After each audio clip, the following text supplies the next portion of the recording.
So, Chad, in terms of the spoilers for the movie, I specifically want to talk about the ending of the film and the death of the Predator in the movie, Chad. Now, again, like I said, I was a big fan of the movie. I think it's great, very well directed, well written, well shot, some really cool choreography in the movie, Chad. One of the things I really liked about the film is its finale and how the character of Naru, played by Amber Midthunder, she had to approach things differently than her male warrior counterparts. She did not have the same physicality. She did not have the same height. She did not have the muscle structure. So she had to do something. She had to do different things within the film itself. And I like that. It showed that, okay, she wasn't, she wasn't a Mary Sue, which I guess some people are saying, which is absolutely not true. That's bullshit. I'll tell you right now, people are saying that she's a Mary Sue character, did not see the movie, and they're probably lying about having seen it.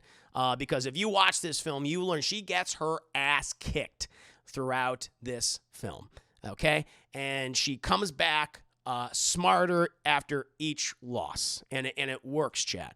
One of the things is obviously how she approaches the predator. She goes from being the prey to being the predator in this movie. And they establish it in a really fun way. She observes its weaknesses in the film. She does eventually figure out that it has an inability to see cold things, or it doesn't pop up on its in terms of like its eyesight. It struggles with that. And she also knows that it does not attack things it does not perceive as a threat, and it will ignore you. Even if like it wasn't originally hunting you and an outside element comes in and attacks you or injures you, and then it's like, well, there's no sport in that right now, and so it's not going to hunt you. And so she observes those two things. In the movie, they have this medicinal plant that they use for people's injuries. It cools the body, and it kind of prevents them from like moving around too much. And at one point she gives this to a French colonizer, a French fur trapper, and she observes it because the predator walks away from him, not realizing that he's actually there and still alive based on the plant that he consumes. So she observes that thing. And then the other thing is that obviously based on her own injuries and injuries of others, it ignores them if it didn't actually do that. If it was from an outside element, they'll ignore it. And so she uses this to deceive the predator. At one point, she captures one of the surviving... By the way, there is an amazing action sequence in the film where the French fur trappers, they also know the predator's out there and they want to capture him and bring him back to France, chat. They're like, we're going to capture this sumbitch and we're going to put him on fucking full display. And the predator's like, no, you're not. And so they do this whole thing where they think we're going to use the Native Americans as bait, but it doesn't work because it's like, well, you captured them. There's no sport in me hunting and killing captured prey. He's like, I'm going to go after you guys. And we get this amazing action sequence in this this charred forest filled with ash and smoke as he's just going one by one, just slicing and dicing all these colonizers. Chad, it's really, really good. And the leader of these guys, he eventually escapes. At one point, Naru, she takes some of the predator tech that she finds. I don't know how to describe it. It's like it can be a knife, but it can also be a thing. It's like a tracker too, where it will go for like like praise like a certain like people's limbs and just go and just cut it off instantly. And so she captures this fat fuck and cuts his goddamn leg off. He's like, oh! So he has stubs. Everyone's got stubs in this movie. He's got like little stubs, chat. And she does this whole thing where she's monologuing, he's going to be tracking you down and I'm going to give you, your weapon back. He doesn't fucking understand her because she's speaking in Comanche and he's all swearing in French and things like that. And she's taken the flour, to bring down her body temperature. And so the Predator eventually gets there, kills this guy, but doesn't see her. And she also starts using the colonizer weapon. So she has a flintlock pistol, chat. And she fucking shoots him in the back of the head, which causes his mask to fall off. And she grabs the mask and she runs away. And he's like, what the fuck just hit me? Because that's her whole strategy. She's using guerrilla tactics, guerrilla warfare against the Predator, who is like, oh, she's different than the others.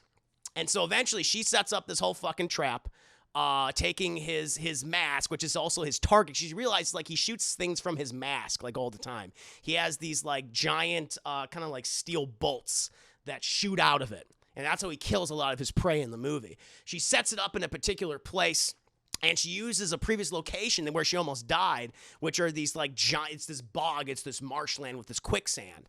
And she uses the environment to her advantage, and it starts snowing. It's also kind of cool. I guess we saw, Predators in the snow in AVP, but it's cool that we see that here, because now the Predator's even more confused at this point. And he's like, oh, shit, I can't see anything. And that's where she does her spider monkey. One of my favorite scenes in the movie, when she does her fucking spider monkey thing, when she jumps on him and just starts stabbing the shit out of him, chat, with her tomahawk and her little knife. And the Predator's like, get off of me! Get off of me! And he, like, throws her and things.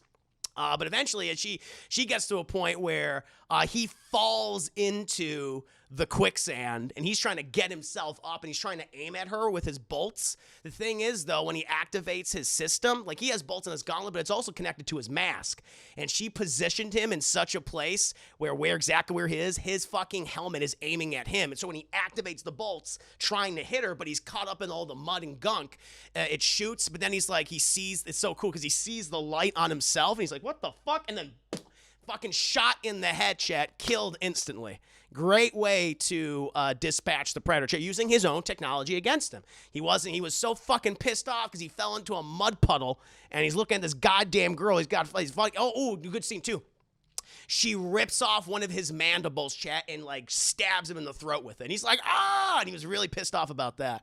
But I love that sequence. That was really cool how they do that.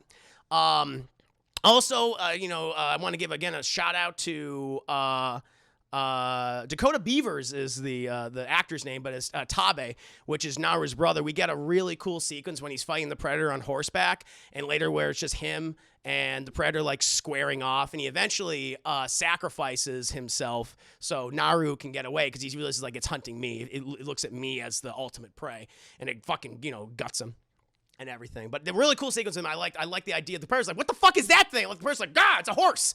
The Predator's never seen a horse before. He's like, oh, that's kind of cool. So I really like that. Now, the big thing that everyone's talking about, there's probably two things. The one big thing is that in the movie, one of the French fur trappers speaks Comanche. And at one point, he comes back. He fucking got his leg severed, got his leg cut off, and he asks for her help. And in order to ask for the help, he says, I'll give you my pistol. I'll give you my flintlock pistol, and I'll teach you how to use it. And this is what she uses in the movie towards the third act to fight off the Predator and eventually, kill it and steal its mask and things. Well, at the very end of the movie, chat, with the pistol, we see the name on the pistol, chat. Raphael Andolini, which is the pistol that Danny Glover gets at the end of Predator 2. It's the same pistol, Chad. That's the connection that this film has to the original franchise. Not the first movie, no. It's actually to Predator 2, which I still feel like is kind of like under. It has its issues, Chad, but I like that film quite a bit. But that's what it is. And so this has been, it puts into things into perspective, like, oh, wait a minute. Like, she inevitably defeats the Predator. She brings back its severed head, and she gives the gun to her, I think it's like the tribe leader, and who looks at the pistol, and it has his name on it with the date. And, they celebrate, but she also says that, listen, there might be more of them. There might be, and the white man is a coming, chat. The white man, the colonizers are coming. We have to move the tribe to a new location.